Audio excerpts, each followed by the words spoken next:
Hi everybody, this is Holly from Hot Humble Pie, and today I have an extra special video. Today I am collabing with one of the most amazing crafters on YouTube, Marta from Cuban Curlzz. I'm sure most of you have heard of her, and if not, you're missing out, so go check out her channel. She is one of YouTube's favorites for thinking outside of the box and creating stunning home decor with Dollar Tree craft supplies and whatever else she can find. Cuban Curlzz is also one of the channels that played a huge role in why I started my own YouTube channel. Marta's not only crafting amazing, but she went missing for a while. And when she came back, she explained to her fans that she suffers from autoimmune problems, pain, and fatigue, and this is why she can't commit to weekly uploads. I thought, here she is working full-time and amazingly doing YouTube as well. No more excuses. So my beautiful friends, today Marta and I are going boho, baby. Now Marta already has 2 boho videos up, so go check those out, but I know a lot of you have been waiting for me to do this, and just so you know, I went so boho crazy that this video is part 1 of 3 farmhouse boho vids to be uploaded soon. And of course, if you haven't yet subscribed to my channel, I'd love it if you click that button. DIY number 1. So I found 2 inspirations online. This one cost 120 smackaroos, and the other one, I don't know how much it costs, but I love both of these. However, there's something in them that I don't like, so I end up combining the 2 to make my own. You'll need 2 mop heads from wherever, a stick from outside, some Mod Podge, and some cardboard. Now, I have to cover my stick because I'm allergic to the tree that I'm using. It's liquid amber. If you have allergies and you're sensitive, I suggest you enclose your wood as well. And here I am measuring it because I'm going to be cutting out the cardboard in that shape. Now, I'm just showing you how easy it is to remove the mop threads. I love using natural sticks, but if you have allergies, oof. Here the mop thread comes apart in 4 separate strands. Now, for those of you that watched my previous Easter video, I explained that. The strands are fragile, but there's a lot in there, and of course I'm trying to make it stretch like most crafters are right now on YouTube because we can't go to the store. So I start wrapping it on the left there, and then I realize I need to do this part first because some of those yarn threads are going to cover the cardboard, which means I won't have to use as much of the yarn thread, which I wasn't sure I was going to have enough. I actually end up using a package and a half, so you'll have some left to do another craft. And of course you can get mops from anywhere. You don't have to get it from the Dollar Tree. It's just mine were from the Dollar Tree. And here I'm gluing, as you can see, first in the middle, to get a nice center, and then I always go on either side because that helps me judge where I want the ones between that. So this is what it'll look like at that point, and you will start braiding loosely, and I want to emphasize loosely. Make those braids nice and loose because this is a faux macrame wall hanging, so part of the illusion, I guess, because I can't macrame. I know Marta can. Marta's amazing. She did a macrame video and it's awesome, and I'm gonna look at it soon and learn how to do that because I think it'd be fun. But I'm showing you a cheap, easy, faux, very realistic, beautiful macrame wall hanging for farmhouse boho right now. So you're gonna braid all 5 of those. You're gonna keep it nice and loose so the braids look nice and thick. In this video, I'm only doing 2 crafts this time because a lot of the boho crafts I did are actually very time consuming, and I don't think it's very honest to throw 3 or 4 crafts in there when I know that this one took me about 8 hours. You know, it's beautiful, lots of fun, but it's detailed, and I know for a fact there's going to be quite a few of you that are going to want to reproduce this, and I couldn't cut out any more than I did or shorten it any more than I did without it being too confusing for you and you wouldn't be able to duplicate it. Here you can see I'm just gluing those braids down to secure them to the cardboard, and I am working again from the outer edges, and then I go to the middle, and then again I can judge better where the 2 in between the middle and the outer edges go, because sometimes my measurements aren't perfect, and obviously you want it to be perfect and straight when it's hanging.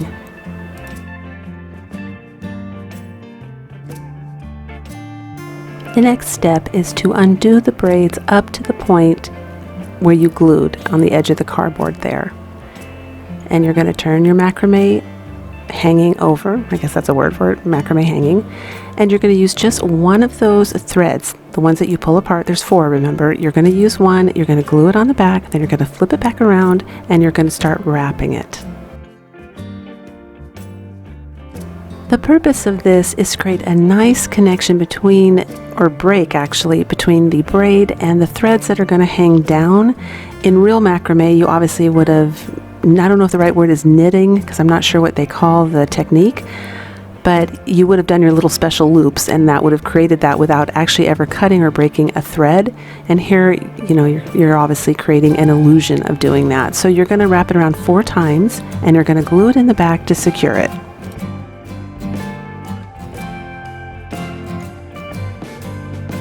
And I'm just pointing out 4 times so you can see 4 different threads there.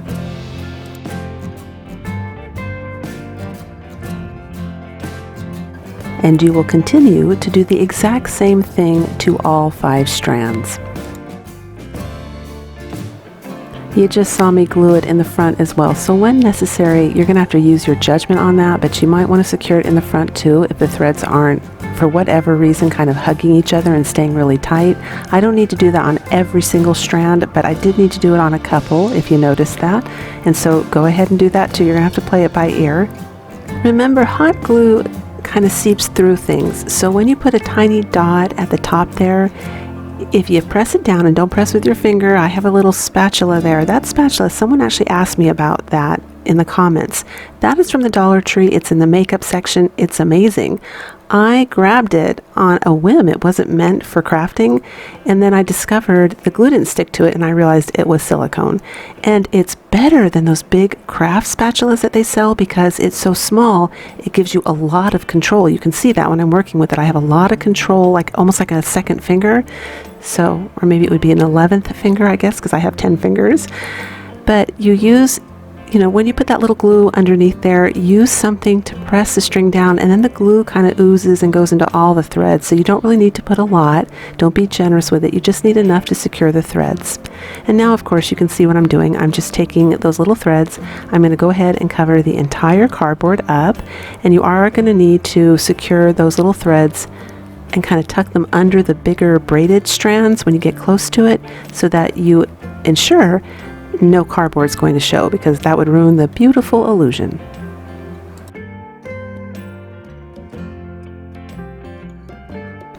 And I'm slowing this down here too, so you can kind of see how I start by, there's my cat again. You can start by gluing it in the back, and most of my threads were glued in the back unless they ended in the front. Then I was forced to glue, and again, I wasn't overly heavy with the glue because I didn't want the glue to show through.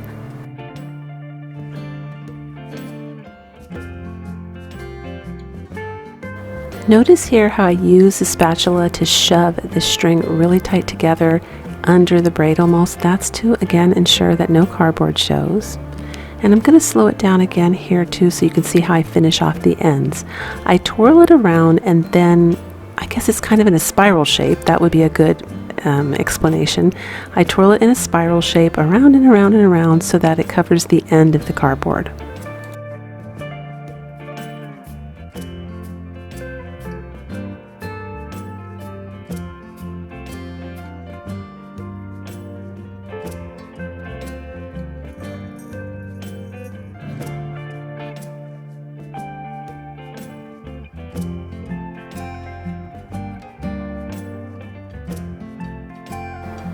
And here I'm just going to take this yarn and cover up the rest of the cardboard. Now this step is optional. You don't have to do this, and I wish I didn't, because I was running short on yarn string and I didn't think about it because I was kind of creating as I was going. I wasn't sure what my next step was going to be. I knew the look I wanted, but because the way that I end up gluing yarn on the back anyway, that would have been covered. But that's that extra detail work so that it looks good from the back as well.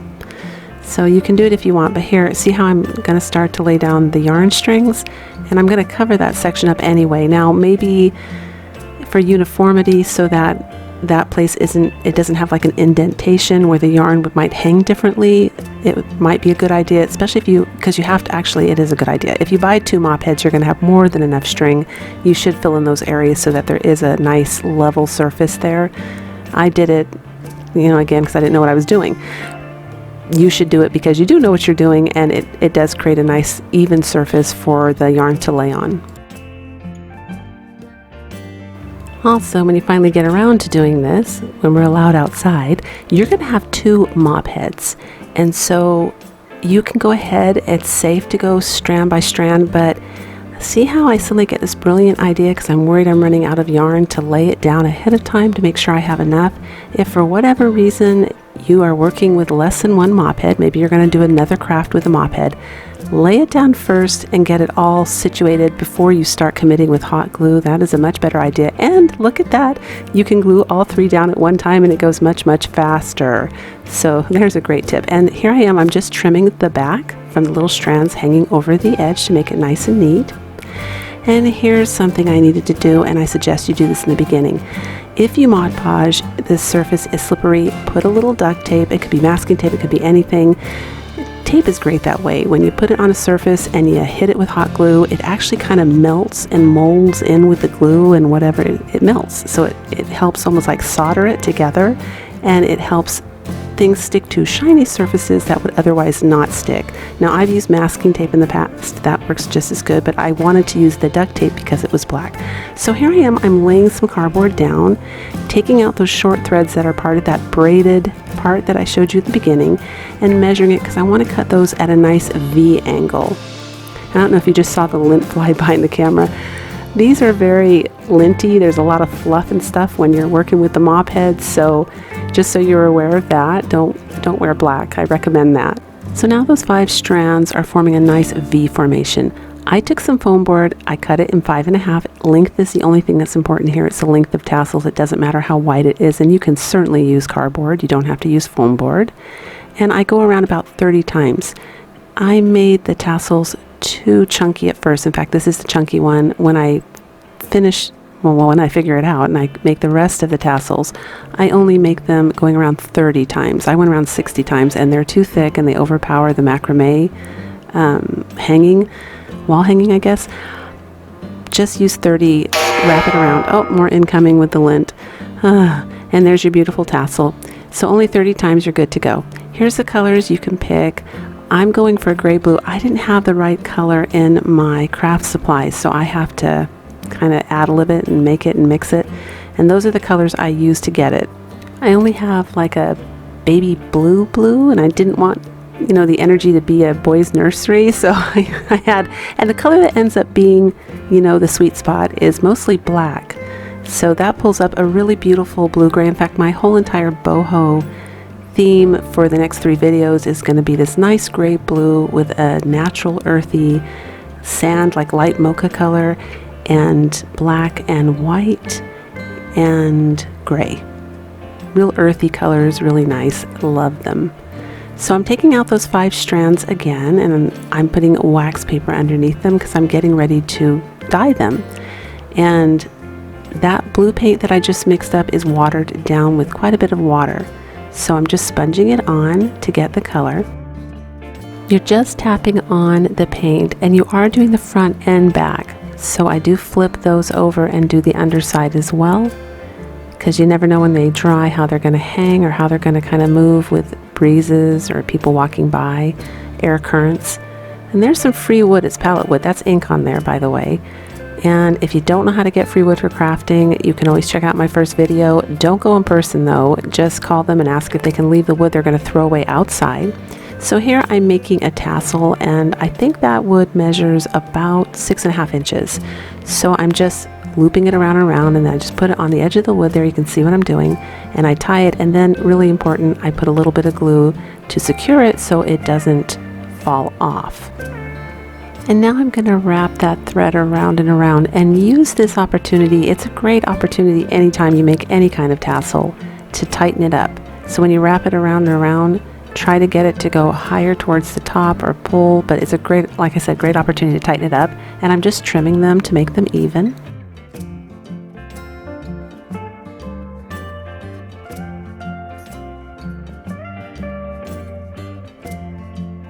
And I'm using the same color that I used for the first set of tassels and the front strings as well. When you water it down a little bit, goes a long way.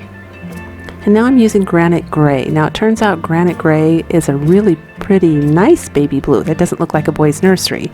This works out really well because when the paint dries, it leaves a little bit of a harsher line than I want, and I'm aiming for that ombre effect or tie-dye effect where there's this gradual darkening to lightening. So that's the color I use. And here, this is the illusion of the tassel. I actually have all of my tassels on markers to keep them open, that hole open, and then I take them off, squirt a little bit of glue in there, and use some tweezers to push in the ends of each of those 3 mop strings left from the braid. And then, as you can see, I put a little bit of glue for the middle one, and I glue that on the back, and that all holds the tassels beautifully. They hang beautifully. I'm using some twine to make a hanger at the top, but honestly, if I felt confident about having enough yarn, either in the mop head or in the white yarn, I would have preferred to use that. But, you know, I'm making do with what I have right now. And for those of you that watched how to make free wooden beads, one of my other videos, also down in the description box, you'll remember this little wooden trinket I made, the crescent moon. I decided this is perfect for my boho craft, and I paint it white and edge it with that light gray. And here she is, you guys, and she's absolutely beautiful. 14 inches by 24 inches of boho beauty. I love this.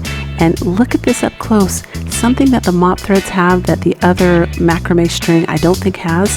It has different colors in it, like the colors of the rainbow, which makes it look so boho, so beachy, farmhouse rustic. Those little color attributes of mop thread really add to the whole aesthetic quality. I mean, even if this isn't a faux macrame wall hanging, let's just see it as a boho wall hanging. It is absolutely stunning. And for those of you as corny as me, that is boho music playing right now. DIY number 2. This came from the most awesome birthday present flower arrangement ever from my best friend, but obviously it's not all-purpose and I don't want to throw it away, so I decide to repurpose it. I go ahead and give it a spray paint coat outside with this paint. Now, as you all can see, this little boy is very bright. Got a lot of festive colors going on the bottom there. And maybe it's my imagination because I was seeing those colors, 4 times as I was painting it, but I could swear I could still see them through. Either way, it didn't matter. I was going to do some more painting, and the first thing I need to do is I tape it off. Now here's this 50-cent boo-boo paint that you can find at Home Depot and Lowe's. For 50 cents, it is 8 ounces. That is 4 times the amount of apple barrel. Great deal and much better quality paint. You can't beat it. So next time we're, allowed outside and in stores, please go and try to find that. It's probably not available now because I doubt that many people are painting, and they might be. But this is that really mellow, earthy boho colors that my series is going to be focused on. That earthy, beautiful, natural mochas, grays, blacks, browns. And here is copyright free on Free Pick. I just Googled bohemian tiles and I just looked at different ones for inspiration, and then I ended up kind of creating one on my computer, and those are copyright free, by the way. And I magnify like one little section 1,000 times. It's probably not even recognizable now. And I end up with this design, and I keep it in art shape because I think that looks really pretty. And I use a paint pen to make the designs on. Now, you got to get a paint pen. I try marker at first. Markers are way too slippery and they slide all around and smear and streak when it's on spray painted surface like this. But the paint markers work amazing. If you craft a lot, you have to get a paint marker. They are reasonably priced. I got mine on Amazon, but they are right up there with sliced bread. I mean, don't craft without one. For this craft, I want nice clean edges, and there it is. It comes out gorgeous. It actually took me about 3 hours of painting though, because I really wanted, I had to go back with white, with the mocha color, with black. I just really wanted clean edges everywhere. So for the boho look, I'm thinking like bamboo. So I'm trying to think what I have in the house that resembles bamboo, and I remember I got this wreath form at the Goodwill on its 50% off day, so it was 50 cents. And I'm thinking this is going to make an excellent rustic farmhouse, kind of modern farmhouse, boho, natural decor piece. Now, I know boho comes in different styles. I noticed lately they're pushing a really bright boho, but I'm going for the neutral one. So this is neutral boho. I'm focusing on the earth colors, bringing the earth inside your home. And here, I'm just using what I have on hand, you guys, because, you know, we have to do that right now. We're pulling it out our hat. My husband has really big feet, and he's got a box in the garage, and there's the paper that goes inside the shoes and cardboard, and it is perfect for filling up this vase. And I obviously have some foam. If you guys get foam in the mailing, don't throw that away because it works great for floral arrangements. You don't have to buy foam at the Dollar Tree. And I use less foam, obviously, when I fill it up with fillers. So it gets sturdy once you put all the sticks in. So I just cut the foam out to measure, and now I'm going to put the sticks in and make a really cool, really earthy, total boho, aka bohemian natural wood arrangement.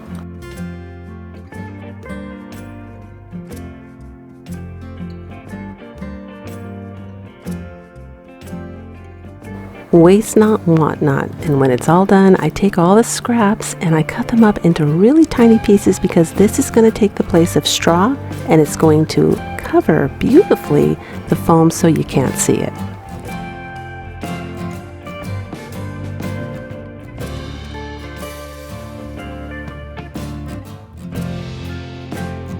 And there it is, perfect. It came out so beautiful, you guys. It literally oozes bohemian flair, modern farmhouse boho. I love it. It's gorgeous in real life, absolutely stunning, absolutely unusual. You've got to try this craft. I want to take this opportunity to thank Marta again for this collab. It's been an honor and a privilege. You are an amazing human being. And if you like what you saw on this channel, please subscribe and give me a big thumbs up. I'd love to have you. And until the next video, breathe deep, fret not, and do things that make you happy.